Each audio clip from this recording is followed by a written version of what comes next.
Donc, salut guys, re-bienvenue à Pour les fans, parce qu'on est toujours là pour les fans. Ça c'est épisode 5, puis, grosse semaine, grosse putain de semaine, dans partout en fait, NFL, NBA. J'ai fait une liste de qu'est-ce que je voulais parler, donc on va sauter directement là-dessus.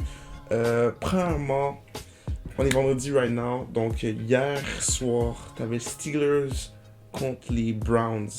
Une game de rivalité divisionnelle. Puis la game était finie. Okay? Les Browns avaient gagné. C'était 21-7. La game était finie. Puis là, il y a eu cet incident. Je vous laisse avec le clip. You're giving it to him right now. I am. Here's a flag as... Whoa! Hello. Whoa! Mason Rudolph got into Needs to it. get out of there. What in the world? Puis c'est ça. Malheureusement, à la fin de ça, il y a eu une bagarre générale, il y a eu un fight. Puis Myles Garrett a décidé de prendre, le casque de Mason Rudolph, qui est le corps arrière des Steelers, puis lui frapper avec. Pour vrai, man.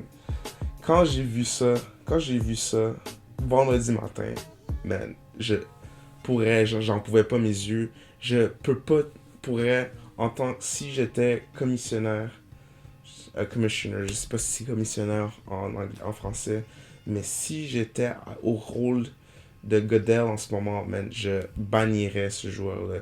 La façon qu'il frappait, là, ça avait l'air tellement comme une agression. Comme si, admettons, c'était un acte violent puis criminel qui voulait causer à quelqu'un d'autre. Puis ça, pour elle, man, c'est inacceptable. Peu importe si c'est Mason Rudolph qui a causé le fait que, genre, il y a eu une bagarre générale, puis il y a eu des fights et tout. Man, ça c'est pas tolérable.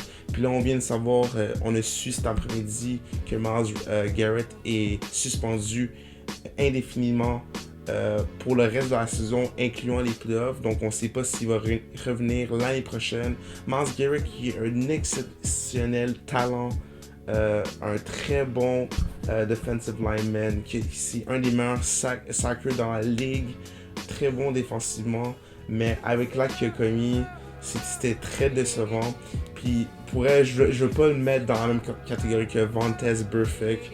Pour ceux qui ne savent pas qui est Vontaze Burfict, c'est un joueur de NFL qui est connu pour intentionnellement blesser des joueurs. Je vais laisser des clips sur le côté, mais il a été suspendu cette année après avoir été répétitivement accusé d'avoir fait du mal à des joueurs, puis être un des joueurs les plus dirty de tous les temps de la NFL.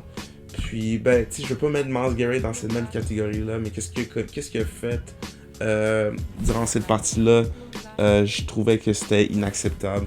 Et malheureusement, il doit subir les conséquences. Donc, je vais laisser... Je sais pas qu'est-ce que vous en pensez par rapport à ça, mais moi, je suis très contre qu'est-ce que Myles Garrett a fait.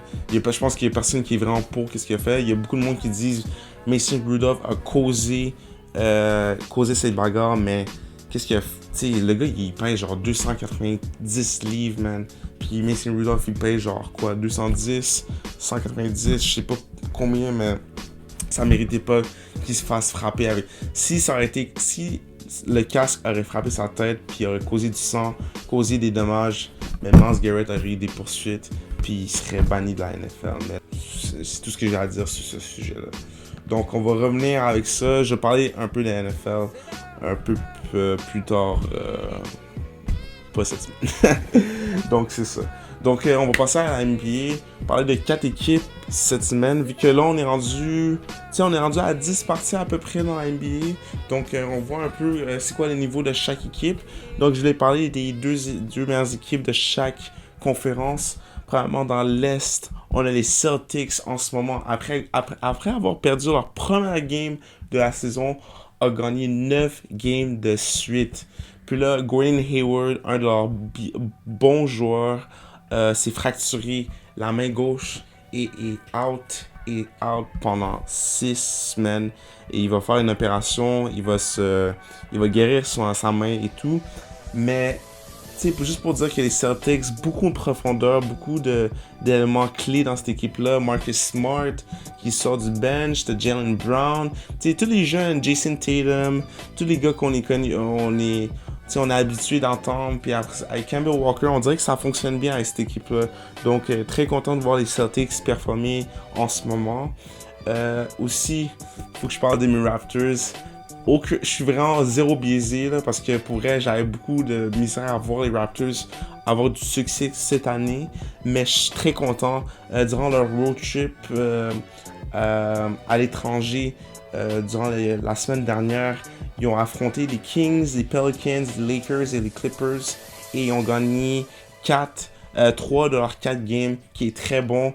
En fait, les Lakers, ils étaient supposés perdre statistiquement parlant. Ils étaient supposés perdre. Puis finalement, ils ont perdu contre les Clippers, qui est totalement normal. Mais les Raptors qui jouent extrêmement bien. Siakam, man, joue à un niveau vraiment MVP level, sérieusement. Je suis très, très surpris. En fait, j'étais un peu...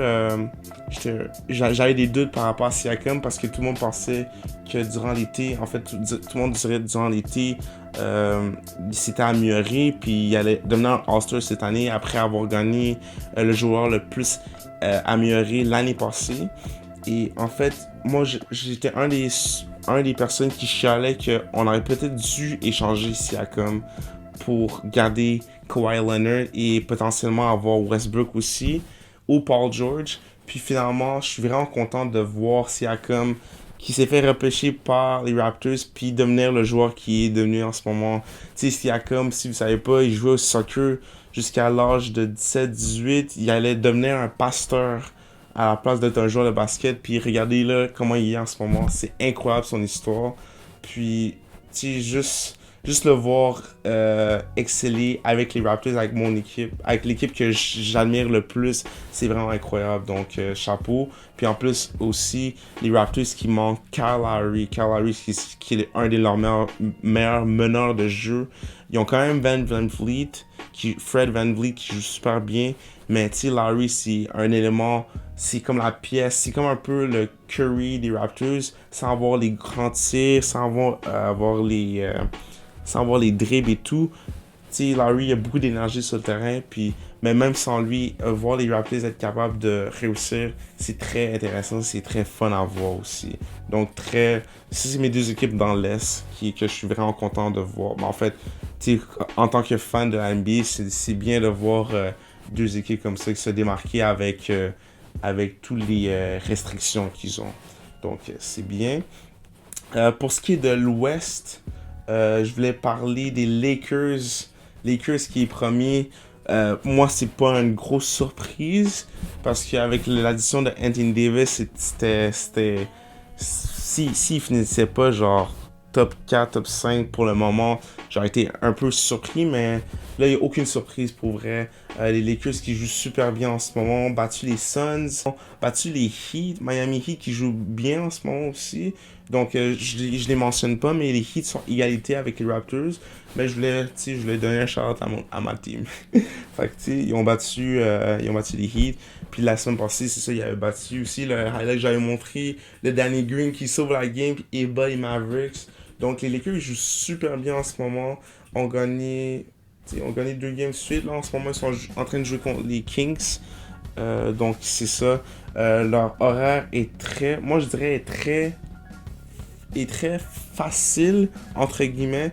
Tu sais, ils prennent les Hawks en ce moment qui va être sans John Collins qui est suspendu et Kevin Huerter qui va être out pendant 2 semaines. C'est genre c'est leur mini Klay Thompson des Hawks. Donc c'est ça. Donc ça, c'est une victoire que les Lakers peuvent aller chercher. Ils ont 2 parties contre les Thunder à des intervalles assez longs. Donc les Lakers sont capables d'aller chercher 2 victoires contre les Thunder. Puis ils prennent les Grizzlies après pour finir la semaine. Donc tu sais, c'est une semaine assez relativement facile pour les Lakers. Donc aucune surprise s'ils sont capables d'aller chercher ces 4 victoires-là. Et Anthony Davis est revenu cette semaine. Donc très très bien pour eux. Puis finalement, dans l'équipe que je vais mentionner dans l'Ouest, c'est les Rockets. Les Rockets, man. James Harden, man, sérieux. j'ai beau l'haïr, mais ce gars-là, il joue à un niveau MVP comme l'an passé. Il est avec Westbrook, puis il est capable de faire quand même des 40 points par partie, man. Ce gars-là est ridicule. Il est ridicule, man. Tu sais, sérieux, man, le gars, il va...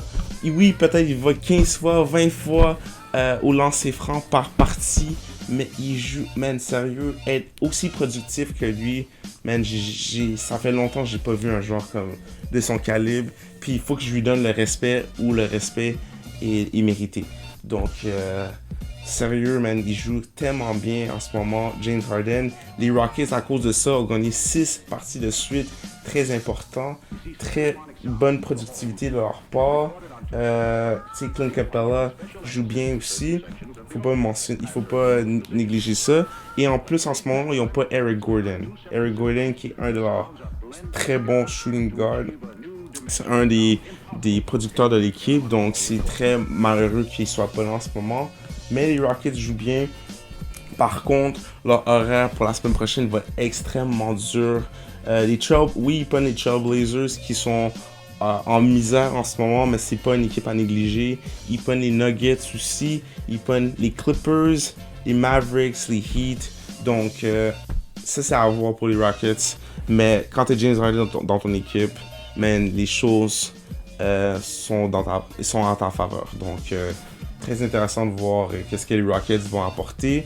Et oui, c'est ça. C'est pas mal ce que je voulais mentionner pour les deux conférences. Pour ce qui est des nouvelles, j'avais pas mentionné, mais Paul George est revenu faire un total de 33 points à sa première partie en 26 minutes. Donc très bien, très productif. Même si on perdu, tu vois que son niveau de jeu est quand même assez... Tu sais, c'est un bon niveau. Là, j'ai hâte de voir quand Kawhi et Paul George vont jouer ensemble, qu'est-ce que ça va donner. Aussi, Carmelo Anthony, on a su jeudi après-midi, jeudi soir, qu'il avait signé avec les Trailblazers. Donc, tu sais, ils vont avoir...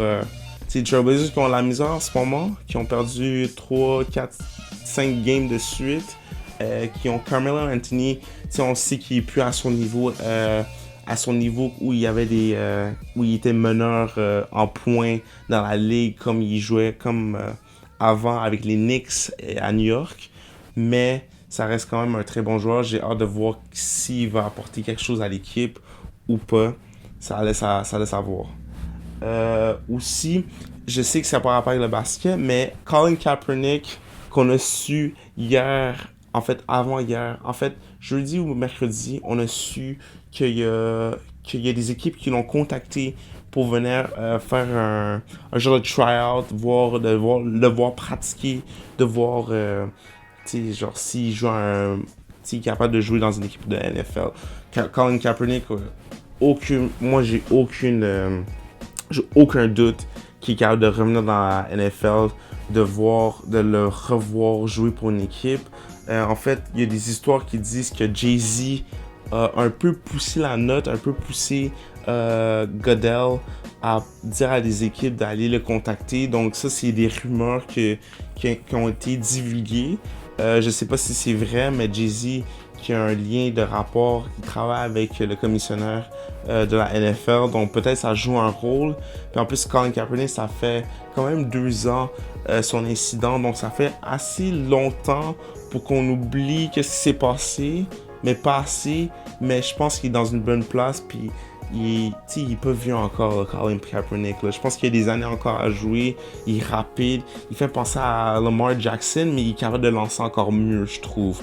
Donc, moi, je trouve que l'équipe qui va être capable d'oublier qu'est-ce que Colin Kaepernick a fait, d'avoir cet agenouillé pour le drapeau américain. Je pense que si des équipes sont capables de départir de ça, puis une équipe est capable de le prendre pour sa valeur et non pour qu'est-ce qu'il croit, je pense que ça va les avantager. Et en plus de ça, je pense qu'il est capable de rendre une équipe vraiment, mais vraiment meilleure.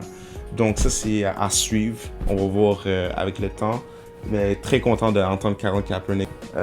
Puis pour finir, une petite vidéo drôle qui s'est passée jeudi. C'était en fait, mercredi. Man, je me perds avec les dates, là, mais Austin Rivers, en fait, c'était les Rockets qui jouent contre les Clippers, puis Doc Rivers qui s'obstine avec un call. Je vais laisser le clip, je vais parler par-dessus, mais comme Doc Rivers qui s'obstine avec le call, puis t'as le fils qui joue avec les Rockets, Austin Rivers, qui chiale au ref de lui donner un technical. Un technical, c'est quand, admettons, tu argumentes trop avec le ref, ou tu le rouspètes, ou tu le traites, tu lui parles mal, ben le ref a le droit de donner un technical, puis ça donne un lancer franc gratuit à l'autre équipe, ou ça peut mener aussi à un retirement de la game, donc tu sors de la game. Genre. Donc c'est ça, fait que là il y a un petit... c'est très drôle parce que tu vois que genre Austin Rivers veut clairement que son père soit mis hors de la partie et en plus avoir des free throws. Donc c'est juste drôle. Puis aujourd'hui, c'est ça, avant de faire le podcast aujourd'hui, j'ai regardé la game de Hornets contre les Pistons. Puis je suis tombé sur un game winner. J'ai regardé, je pense, les 5 dernières minutes. Et Malik Monk qui sort un 3 points. Un petit jeu vraiment simple. Il n'y a même pas besoin de faire un 3 points parce que la partie était égalité. Et nail son 3 points. Donc, très belle fin. Puis, en fait, ça met fin aussi à l'épisode d'aujourd'hui. L'épisode 5 de Pour les fans, parce qu'on est toujours là pour les fans. Merci encore pour ceux qui m'écoutent. Pour vrai, c'est vraiment apprécié. Puis, on se voit la semaine prochaine pour un autre épisode. Ciao, guys.